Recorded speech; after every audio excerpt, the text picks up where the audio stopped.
लिखते हैं, अलर्क को राजधर्म की शिक्षा, अलर्क को राजधर्म की शिक्षा माता द्वारा नित्य प्रति उपदेश सुनते हुए अलर्क कौमारावस्था को प्राप्त हुआ।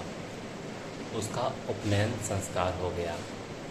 एक दिन अलर्क ने अपनी माता से कहा, हे माँ, जो कर्म इहलोक और परलोक में भी सुख दे तथा जो प्रजा के कल्याण यथार्थ और धर्म तथा अर्थ हेतु जो उचित कर्तव्य हो उसे समझाओ। मदालसा जी बोली, हे पुत्र, राजा का राज्याभिषेक हो जाने पर सर्वप्रथम कर्तव्य प्रजा को खुश रखना है। व्यसनों का त्याग करना चाहिए। अपना मंत्र अर्थात भेद बाहर नहीं जाना चाहिए। शत्रुओं से अपनी रक्षा करनी चाहिए। शत्रु की कमजोरी का पता करना चाहिए। अच्छे एवं बुरे मंत्रियों की पहचान रखनी चाहिए। ऐसा उपाय करना चाहिए कि मंत्री शत्रु के संपर्क में ना हो तथा अपना गुप्त भेद किसी भी तरह से बाहर ना जाए, नहीं तो राजा का 8 प्रकार से नाश होता है। राजा को मित्र, आप पुरुष एवं बंधुओं पर विश्वास स्वप्न में भी नहीं करना चाहिए। ध्यान देने योग्य बात है। आप क्या बताया गया है, राजा को मित्र, आप पुरुष एवं बंधुओं पर भी विश्वास स्वप्न में भी नहीं करना चाहिए। वैसे समय का औचित्य देखकर शत्रु पर भी विश्वास किया जा सकता है। राजा को स्थान, क्षय, वृद्धि को जानने वाला तथा संधि, विग्रह आदि 6 गुणों को जानने वाला होना चाहिए। कामी नहीं होना चाहिए। राजा को सदा शत्रु का विरोध करने से पूर्व सर्वप्रथम अपने को, फिर मंत्रियों को, फिर सेवकों को, फिर प्रशासन को वश में करना चाहिए, अन्यथा राजा को ही शत्रु के वशीभूत होना पड़ता है। काम, क्रोध आदि शत्रुओं पर राजा को सर्वप्रथम विजय प्राप्त करनी चाहिए, क्योंकि काम, क्रोध, मद, लोभ, मान एवं हर्ष ये सभी नीच स्वभाव वाले राजाओं की विनाश करने वाले भयंकर शत्रु हैं।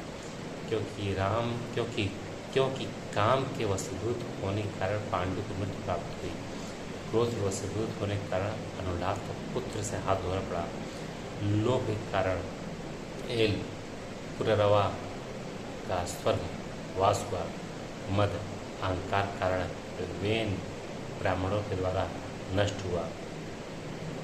मान कारण अनायु के पुत्र की मृत्यु हुई तथा हर्ष के कारण पुरंजय का विनाश हुआ। परंतु महात्मा मरुत ने इन 6 दोषों को अपने वश में करके संपूर्ण विश्व पर राज किया। फिर माँ ने आगे कहा, हे पुत्र, राजा को सदा ही कौवा, कोयल, भौरा, बगुला, सर्प, मोर, हंस, मुर्गी और लोहा से, वैश्या, कमल, सरव, सुलिका, गुरुस्तनी स्त्री तथा गोपालांगना से शिक्षा ग्रहण करनी चाहिए। राजा को आग की चिंगारी तथा सालमली बीज के समान चेष्टा वाला तथा इंद्र, सूर्य, यम, चंद्रमा एवं वायु के समान पृथ्वी का पालन करने वाला होना चाहिए।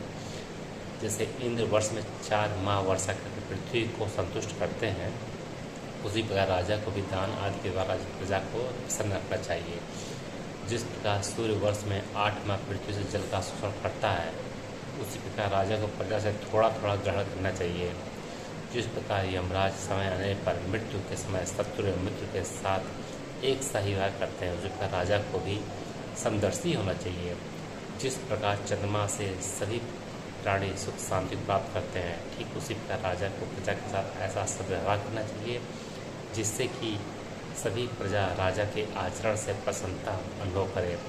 जिस प्रकार वायु सभी प्राणियों में गुप्त रहकर विचरण करता है, ठीक उसी प्रकार राजा को भी अपने गुप्तचरों के द्वारा नगरवासियों, मंत्रियों, शत्रुओं एवं मित्रों तथा बंधुओं में गुप्त रूप से विचरण करना चाहिए। हे मित्र, जिस राजा का मन लोभ, अर्थ एवं किसी भी कारण से आकृष्ट नहीं होता, वह स्वर्ग को प्राप्त करता है। जो राजा नीति पूर्वक दंड धारण करके पृथ्वी पर राज करता है, वह धर्म विरुद्ध आचरण करने वाले को एवं भ्रष्ट कुमार्गी व्यक्ति को सही राह पर लाता है, वह स्वर्ग प्राप्त करता है। तथा जिस राजा के राज में वर्णाश्रम, धर्म एवं धर्म का नाश नहीं होता, वह राजा इहलोक एवं परलोक दोनों लोकों में ही सुख पाता है। हे पुत्र, राजा का महान कर्तव्य एवं वृद्धि का मूलभूत कारण यही है। इस प्रकार चारों वर्णों की रक्षा करता हुआ राजा इहलोक में सुखों का भोग करता हुआ इंद्र लोक को प्राप्त होता है।